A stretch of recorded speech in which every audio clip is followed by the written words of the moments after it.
The following podcast is brought to you by the Johners Podcasting Network, found exclusively at WrestlingWithJohners.com. All right, Bucklebomb Sports fans, we are here. We are rocking with another quick episode tonight. It'll just be me and Jay with you here tonight. But we got a full docket of stories for a short show. We'll hop right into some NBA stories here. Jay, I know you dug this one up. Canada requiring its NBA players or anybody coming to Canada to play an NBA game to be vaccinated or have some other medical clearance. This is pretty much the second season in a row this will happen. I don't see it changing anytime soon, at least not in the next few years.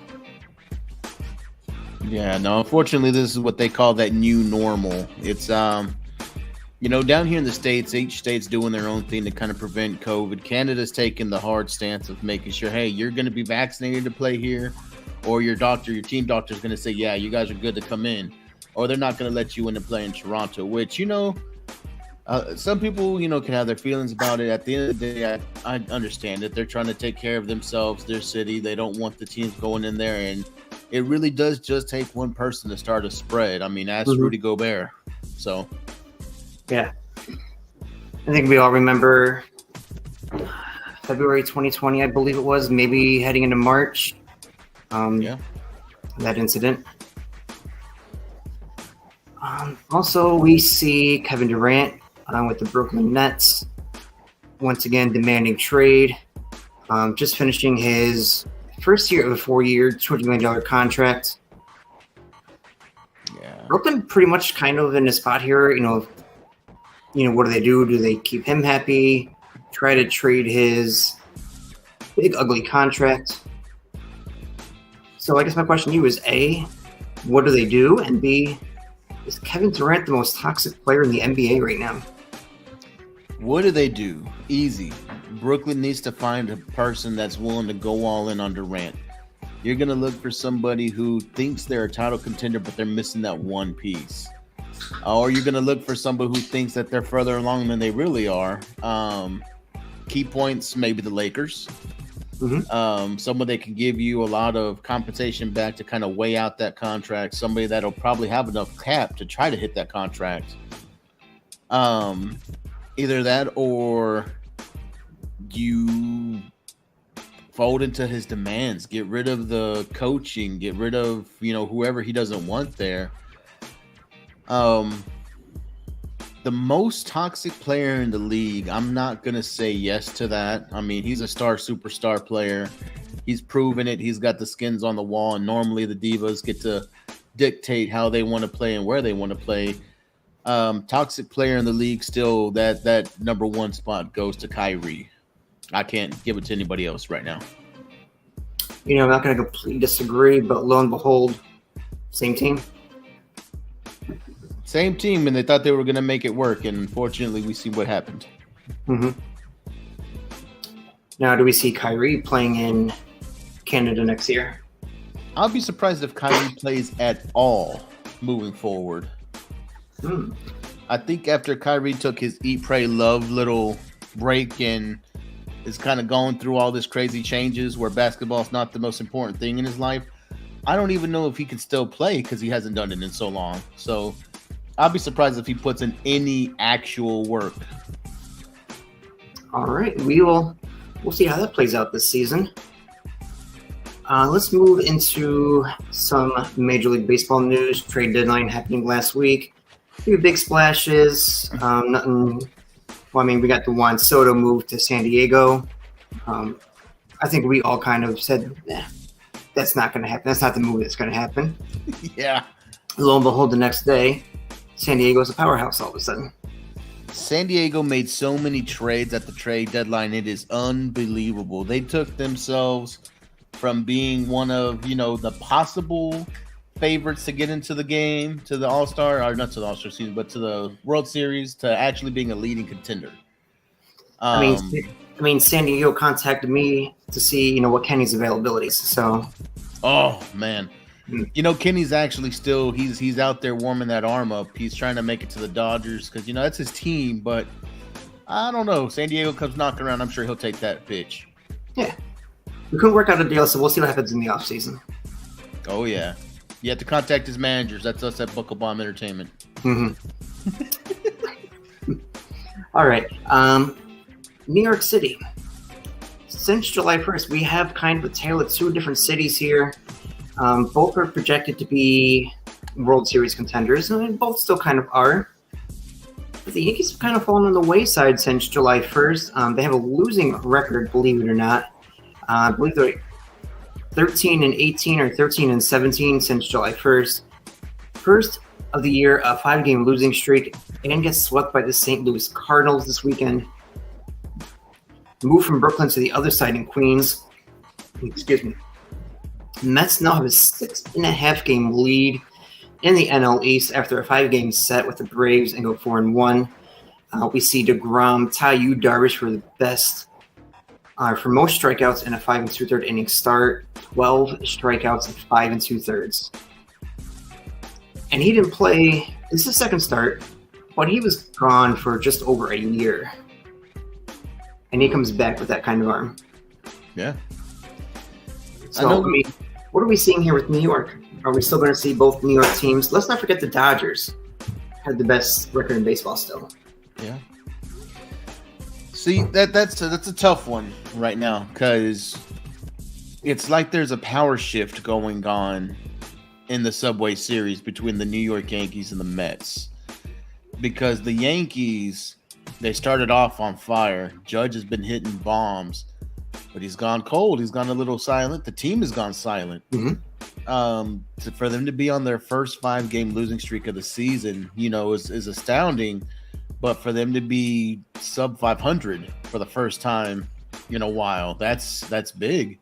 Mm-hmm. The Yankees organization as a whole doesn't take losing very well, and you got to think maybe it's some mental fortitude issues there. You start losing, you get in a slump, everybody's feeling it. Then, maybe you don't swing at that one pitch that's outside the strike zone. Maybe you don't go that extra little inch that could have gotten you something big because you're like, oh, well, we're losing right now. We're in a rut. It's all mental. The game is 100% mental. And you see that on the other end. The Mets, jeez. I called them the Miracle Mets last week, and they continue to show that. DeGrom coming back, looking like the ace after the injury, it rarely happens. And to come out and dominate the way he did, holy moly. I mean, you give the club that's already had a hell of a year, you give them additional power. Come on. They're looking right now to be the top option in baseball. Yeah. But, to say it's beginning of August. Still got 2 more months of baseball before the playoffs, so we'll see what happens. On the other side, we have in Chicago, the White Sox, Tim Anderson was appealing a 3-game suspension after making contact with an umpire. They settled on 2 games. Making contact with an umpire, should that even be something you can appeal, really, and get a sentence reduced? It depends on the amount of contact. I think this one was brim of hat to helmet. It wasn't much. Now, contact with an umpire, I mean, you look at the old days, you'd have guys who'd kick dirt. You'd have guys that go up there. You get managers putting the finger straight into the stomach. Yeah, I think, that's maybe suspension worthy without being overturned. But he got literally just a little too close with the helmet. It didn't look like it was a move of aggression. Yeah. I'm fine with the decrease from 3 to 2. Okay. All right. So I will turn it over to you now. We will go to Jay's MMA Corner. Jay, what do you got for us in the world of MMA? All right. Lace up the gloves and close the cage door. The UFC finished another season of The Ultimate Fighter this weekend. They crowned 2 new champions. One, the women's flyweight division has a new contender, Juliana Miller, who is 4-0 now in MMA. She won the contract from the Tough Enough series. Hell of a fight. She took on somebody who was more experienced, but she had more heart. You saw it throughout the fight. And Juliana Miller at the end, basically stated you weren't going to outwork her because she had the bigger heart, and she showed it that night. So women's flyweight got a new little person in the mix there. The big story from Tough this season, though, was the heavyweights. Men's heavyweights. I think the division got put on notice. This guy's fairly raw still, but it's his name that carries a lot of weight. The winner of Tough 30 for the heavyweight in the men's division is Muhammad Usman. Now, he is the brother of the reigning, defending middleweight champion Kamaru Usman, who is definitely one of the greatest in the sport. So, younger brother, bigger build. This guy, KO artist, has dynamite in his hands. 9-2 MMA record overall. He is the men's heavyweight tough winner. That family creates killers. So we'll see if the younger Usman brother gets to the fame that his older brother has. Are we going to see a fight between the two brothers? I would love that. I love when brothers fight. Middleweight to heavyweight, it's not that big of a jump. Maybe. I think it's a possibility. I mean, we know Dana White. He's going to see the box office numbers. He's going to see that cash. I'll find a way to make an exception. Hell yeah, he would. He'll make it work. And I bet they'll do it too. They'll probably, it's a brotherly thing. Just don't want to fight your siblings. The main event of the evening put up a perennial contender in the light heavyweight division. Thiago Santos took on an up-and-comer in Jamal Hill. They call him Sweet Dreams Hill for a reason. He put Thiago Santos on the mat. Super ugly knockout. It's nasty when you just lie face first, and that's what happened to him. So Hill, he beat a top 6 contender. He has to be 6 ranked now, maybe even top 5. The kid has dynamite hands. Definitely been one of these guys who's taken advantage of the Apex because they've been having a lot of fights at the Apex. He's an Apex warrior. This guy's always fighting there. So we'll see what his future comes in. Hopefully he'll get a top 5, contender so he can fight for a title soon. Mm-hmm. But that's the light heavyweight division. Names to remember. I'm going to give you guys a little sprinkle of names to remember from this matchup, this fight night. Remember the welterweight Jeff Hands of Steel Neal. He took on Vicente Luque. Vicente Luque had never been knocked out. Vicente Luque is as much of a gatekeeper in that middleweight division as you can get. He's always right outside the top 10, top 5, but can never get over because the elite tier, then there's Luque. So he's just outside of that. Neal knocked him out nasty for the first KO loss of his career. So Jeff Neal, big time name to remember, big time fighter to watch out for. And then lightweight, the smaller divisions. This kid is crazy. He's had 8 fights in MMA total, 6 of them being in the UFC, 4 of them not lasting more than 3 minutes. Terrence McKinney. This kid has it all. He's got a motor for days. He won by submission in less than 2 minutes, which is unheard of unless you're like an upper echelon black belt. But he went in there with the hands, got the guy down, and choked him out. So Terrence McKinney, big one to watch out for. This weekend, since you asked last week, I was ready this week. Mm-hmm. This weekend, you have the return of the bantamweight kingpin Dominic Cruz in his hometown of San Diego, California. He's trying to take out the new up-and-comer to the division, this new kid who has been put in the division on notice. This is a tale of, the old vet taking on the rising star. And that's the rising star is Marlon Chito Vera. So it's going to be the battle of LA, the battle of San Diego. Both guys are Cali guys. Both kind of have the same fighting techniques. Dominic Cruz, of course, is known for his footwork and motor. Cheeto, motor, and hands. So we'll see how that one goes this weekend. All right, can't wait to talk about that on Monday. Big UFC happening lately. Oh, yes. All right, so we will move on to NCAA football. Coaches Bowl coming out today. surprise, surprise, number 1, voted on by the coaches, Alabama. Now, I'll see if you can take a guess. Can you guess who number 2 was? I know who number 2 should be, but who did the coaches pick? Let's see. I'm not going Clemson. They had a tough recruiting class. Is it Miami? It is not. Damn it. It was Ohio State. Oh, the Ohio State. They had a good draft. They had a good recruiting season. Georgia came in at 3rd, the defending champions. We had Clemson at number 4, Notre Dame at number 5. Michigan, coming off its first college football playoff appearance, came in 6th in the top 10, followed by Texas A&M, Utah, Oklahoma, and Baylor. So let me tell you why I can't credit this top 10 list. There's no mention of the University of Miami. Anybody that's been watching the whole recruitment, all the selection days, all the signing days, Miami has had an A tier, almost S tier signing season on this offseason. Their new coach came in. He's cleaning up Miami. He's cleaning up the direction of the whole program. He's getting these 5-star recruits. He signed, tentatively signed like one of the best running backs, one of the best defensive ends in the whole college football program out of tiered recruits. So I don't know. I don't see how Miami's not getting a little bit of acknowledgement, at least top 10 with their recruitment. Maybe we'll see how the year goes, but I definitely see them factoring in somewhere this season. Okay, so I did pull up the coaches' top 25. Pull up the whole top 25. You saw the disrespect, not in the top 10. You want to take a guess where they are in the top 25? Because they didn't make the top 25. 15. 17. 17, yeah. It's about right. It's where they always put us. So the AP comes out next Monday, so we'll see if the Associated Press gives Miami a little more credit here.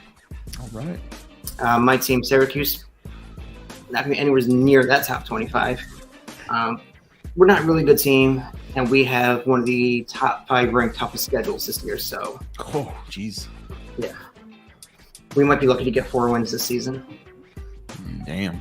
See, I know y'all have basketball, though. You're a basketball team. It's funny because we used to be a football school. We had quite the big names come through at running back. Ernie Davis, Floyd Little. But now we're a basketball school. But I'm okay with that. All right, so we got that. We just missed the story last week. If we had gone a day later, we probably would have been breaking this story. Miami Dolphins suffering a loss of draft picks, tampering with Tom Brady, mainly was the reason for it. This is the 3rd time Tom Brady has been involved with the team losing draft picks. I mean, granted, the tampering's not his fault here, so we got to give him credit there. Right. But it's just, a funny little quip. He's just the guy that everybody wants, so you'll do anything and everything to try to get him. Mm-hmm.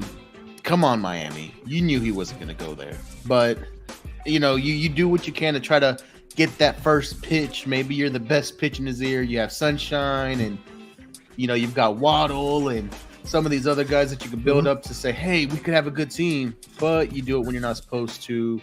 And now you lost the first rounder, which is going to hurt because your team sucks. So that's probably a top 10 pick. You lose other draft picks. You lose cash considerations. One of your coaches looks like he's going to quit due to this tampering issue, so they're going to put it on him. It's just a bad move. Wait till you can talk to these guys. Exactly. So we'll get into our little preseason preview here. We did have the Hall of Fame game on Thursday. Did you catch any of that? I did. I watched the first few minutes. When I saw that Trevor Lawrence and ETN weren't playing, I was kind of like, man, that sucks. Because on the other side, Josh Jacobs was in at running back for a while. I mean, they still started Stidham, but it was still a pretty serviceable roster from the freaking Raiders, and it felt like the Jags didn't really put anybody out there. So, yeah, it was I watched a good amount. Okay. All right. So we'll get into our little preview here. We'll start with the AFC South since we're talking about Jacksonville a little bit. We got the Houston Texans. We got the Indianapolis Colts with the new QB, Jacksonville, and we got the Tennessee Titans. I mean, what's looking good? What's looking bad to you? The reports of Derrick Henry breaking helmets during drills puts the Titans up there. The man is a beast. He's a workhorse. It's training season right now, sir. We're getting ready for the season. There's no need to be shooting stiff arms that break helmets right now. So, the Titans trending up. Miami, for the foreseeable future, trending down just because of everything they've lost due to tampering. The Jags. I want to say the Jags are trending up. I feel Trevor Lawrence should be able to take that next step this year. ETN finally being able to have a season coming off of this foot injury. I thoroughly liked him coming out of college. Can he be a big game changer for that team? Possibly. I have high hopes of him at least being serviceable. Hint, if you're into fantasy football, ETN is one of my stowaway guys. He's probably a good late pickup. Yeah, and, they had a couple decent draft picks. They were bottom of the league last year, so really, you can't really trend any worse. Exactly. Unless you don't win any games. So, we'll see. It's only happened once. Who do you think? Do you think Tennessee's coming out of that division? Easily. Tennessee's, they have this chokehold on the division. Okay. I could see Indy maybe pulling something, coming close beginning of the year, then maybe Tennessee pulls away towards the end. We'll see. All right. NFC South, one of the more competitive divisions in football last couple of years. We have the Atlanta Falcons no longer with Matt Ryan. We have the Carolina Panthers, the New Orleans Saints, and the Tampa Bay Buccaneers. Buccaneers coming off their Super Bowl win at home. First team ever to do that. Yep. Do they repeat? That's the first question.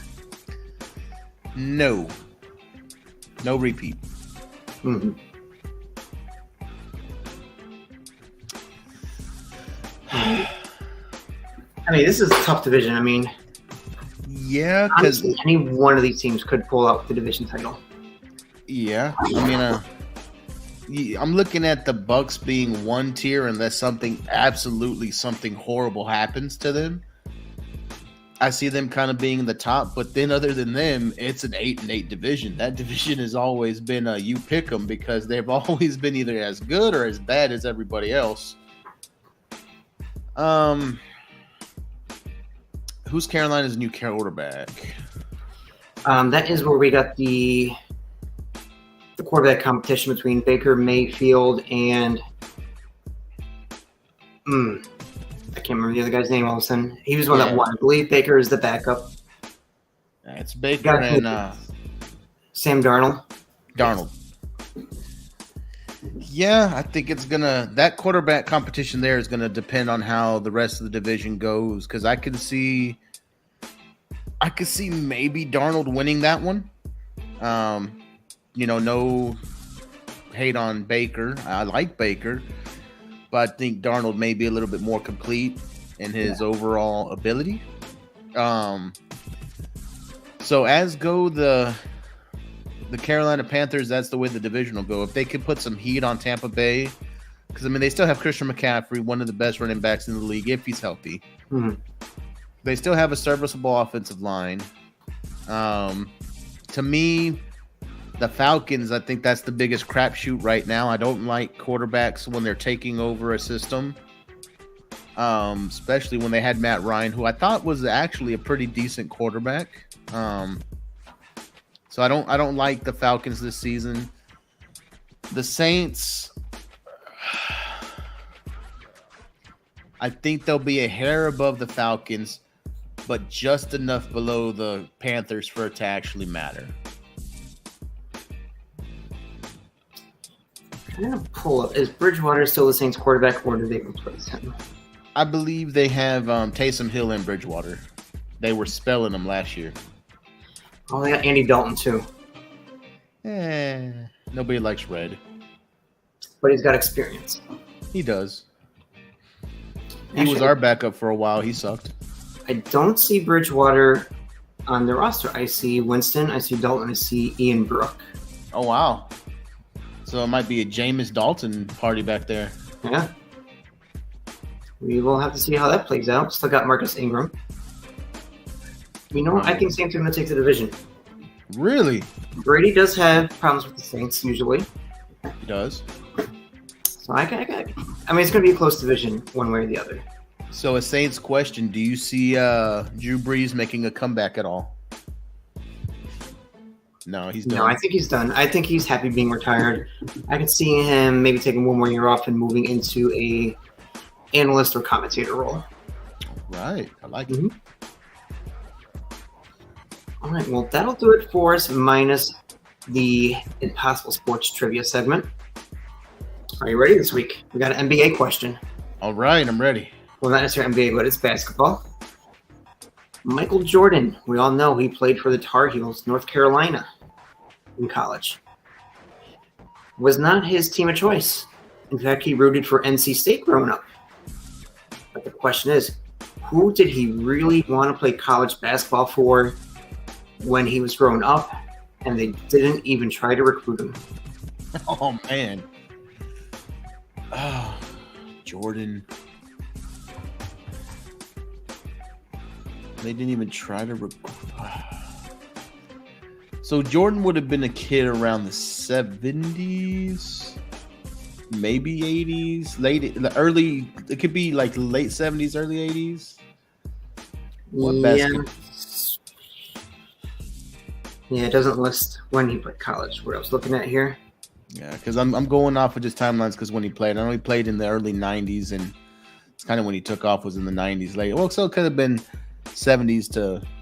Okay, so he's probably watching college or thinking about it probably mid to late 70s, early 80s.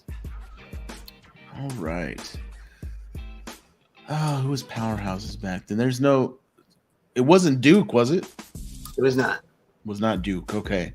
It is a powerhouse, I'll give you that. It is a powerhouse, all right.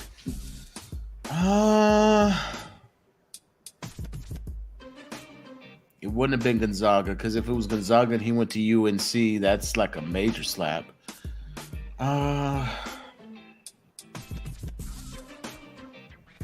Kentucky. UCLA. UCLA. Damn it. And they never even bothered to try to recruit him.